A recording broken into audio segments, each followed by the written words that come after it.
Hey there everyone, Jem here again with another book review for you guys. This time I'm going to be reviewing Battle for the Cyberdomes by Stuart Wilson. It's the first book in a supposed series called The Metanormal Defenses. I only say supposed because it was published back in 2013 and I have not yet to see a second book come out.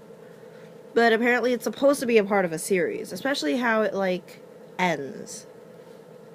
Okay, so here's the thing. You can get for $1 on Amazon for your Kindle and, stuff. Alright, I rated an 8.5 out of 10. Oh my god, my screen just became more orange and yellow. Sorry. I'm recording with my iPad, so my video is very yellow. Very, very yellow. Now it's crooked. Alright. But, I rated an 8.5 out of 10. I actually did enjoy it. It took me a while to read through it, because I just wasn't in the mood for ebooks. And it was only available as an ebook, so it's like, I'm going to be taking a break from ebooks after this, and then I'll get right back into 6 more ebooks I have to read and review. But let me give you the author bio and the blurb. Manchester-born Stuart Wilson is a firm believer that governments should have no secrets, so begun writing these case reports on their clandestine activities. This put his life in danger, so he always asks that people post links to this book to spread the word as far and wide as possible in the hope that if enough people find out, then the elusive backers won't be able to silence him as they have many others. And the synopsis. Some books need no introduction, but this isn't one of them. So if you liked Harry Potter, I Am Number 4, Gone, The Hunger Games, Twilight, and Switched, then here's the beginning of another epic tale you're bound to fall in love with. Battle for the Cyberdomes, the first book in the Metanormal Defense series. Kyle Rivers is left crippled after an accident that kills both his parents until a mysterious stranger comes to offer him his life back, at a price. Kyle is forced to join a secret organization where all is not what it seems, and the future of the entire world may just lie in the balance. This awesome sci-fi adventure story will have you on the edge of your seat and screaming for more. Behold a world with no rules, except one: you have to read this. So this is a sci-fi kind of novel. It's more technology based than more science fiction. But it's about this guy, Kyle, who gets into an accident and loses his parents. He's in the hospital for about 2 years, I believe, or it was 6 months, something like that. And he's lost use of both of his legs. Then this guy, the Primlet, he comes in and offers Kyle a way to be able to walk again at a price. He has to join the Directorate of Metanormal Defenses. And so he takes up the offer. His best friend Ollie comes along with him, and things start to really go down. They first get there and this guy is just shot. Then this girl just magically pops in next couple of pages, who is apparently the guy who was shot's daughter. She found out he was dead, and so she came seeking revenge. Her name is Layla.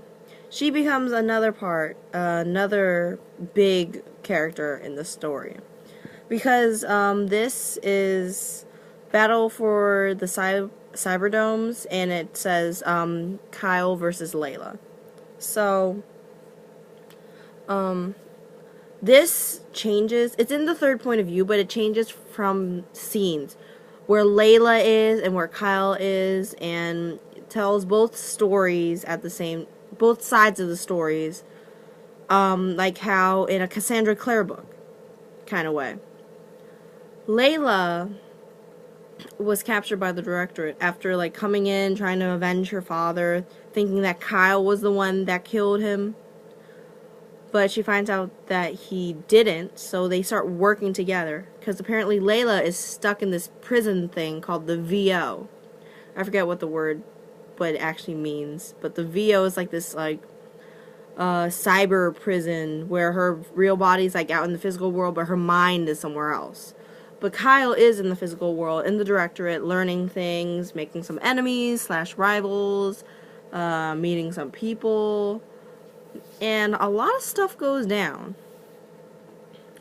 And so as the story moves along, Kyle and Layla are able to, like, meet in the physical world because the Cyberdomes have been activating. The Cyberdomes, like, let you be able to, like, whatever you imagine becomes physically real. You have to have the will and your mind to be able to do it.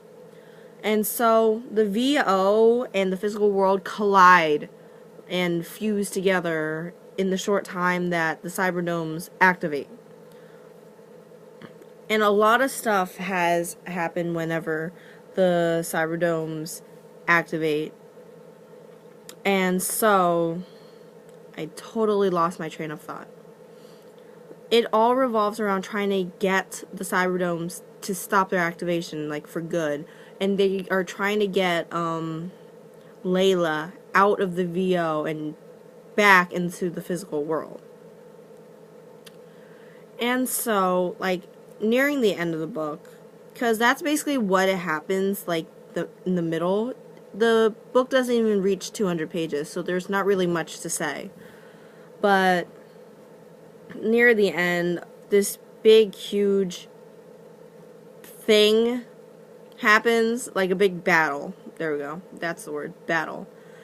And so, what I thought, I had some assumptions about some things that actually did turn out to be true. But in the end, it does end off in a cliffhanger kind of thing. Ollie can break the fourth wall like Deadpool, because apparently he winks at you through the book, and it's like, okay then, he knows that he's being watched and read about and other things, which I thought was kind of cool. But other than that, I won't really say the ending because I honestly did enjoy it. It just took me a while to be able to get through it because I'm not in an ebook mood. I don't know. But anyway, that's all I really have to say. I'm really looking forward to seeing if Stuart Wilson will be releasing the second book soon, because it's been 2 years and I've seen nothing. Absolutely nothing. So that's all I really have to say. The next book I'm going to be reading is The Bane Chronicles by Cassandra Clare and Maureen Johnson, and I think somebody else in there too. I don't know, I can't see. There's stuff on top of the books. I can't really pull it out at the moment. But that will be what I'm going to be reading next, because a lot of people have already read The Bane Chronicles. Some of my friends have already read it. And I have the physical book. I've had the physical book since November, since the day it was released. And I've been waiting and dying to read this, because all on the Tumblrs, on Cassandra's Tumblr, on other people who do the Shadowhunter Tumblrs, have been putting quotes from the Bane Chronicles, and I don't want to read them because I'm like, I don't want to spoil it for myself. And a lot of stuff from, like, TLH and TDA, but mostly TLH, like the characters and stuff, are mentioned in the Bane Chronicles, and people have been reading the Bane Chronicles as they come out in ebooks, and I was waiting for the physical book to come out. So I was, like, reading about these characters on Tumblr, and I didn't know who they were. So I need to get caught up with the Bane Chronicles. So that will be the next book I'm going to be reading, and then after that, I'm going to probably get back into the ebooks, because I have about 6 more ebooks, maybe more, to read and review for some authors. Alright, so I guess I'll see you guys later. Bye.